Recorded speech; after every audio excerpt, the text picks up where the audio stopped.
রাজধানীর Nandangar urban primary health সেন্টারে opioid substitution therapy কেন্দ্রের উদ্বোধন হয়। শনিবার এই অনুষ্ঠানে উপস্থিত ছিলেন পশ্চিম ত্রিপুরা জেলা সহ সভাধিপতি বিশ্বজিৎ শীল সহ অন্যান্যরা। তিনি বলেন, পশ্চিম জেলায় মোট 18টি প্রাথমিক স্বাস্থ্যকেন্দ্র ও কমিউনিটি স্বাস্থ্যকেন্দ্রে ওএসটি কেন্দ্র চালু হচ্ছে।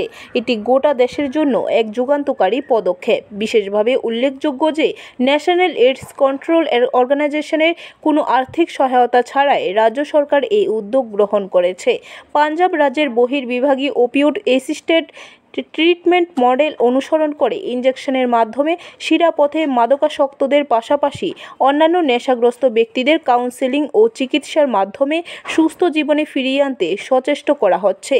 ত্রিপুরা রাজ্যে এইচআইভি এইডস বিষয়ে সরকারিভাবে কাজ শুরু হয়েছে 90-এর দশকের শেষ থেকে এবং 2011 সাল থেকে ইনজেকশনের মাধ্যমে মাদক গ্রহণকারীদের স্বাস্থ্য পরিষেবা প্রদান করা হচ্ছে।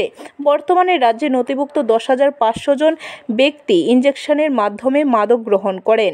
তাদের জন্য পূর্বে শুধুমাত্র ন্যাশনাল এইডস কন্ট্রোল অর্গানাইজেশনের অর্থায়নে শিরাপথে মাদক ব্যবহার সম্পর্কিত ওএসটি পরিষেবা চালু ছিল, কিন্তু আজকের এই উদ্যোগের মাধ্যমে অন্যান্য নেশাগ্রস্ত ব্যক্তিরাও এই পরিষেবার আওতায় আসবে, যা নেশামুক্ত ত্রিপুরা গঠনে এক বলিষ্ঠ পদক্ষেপ।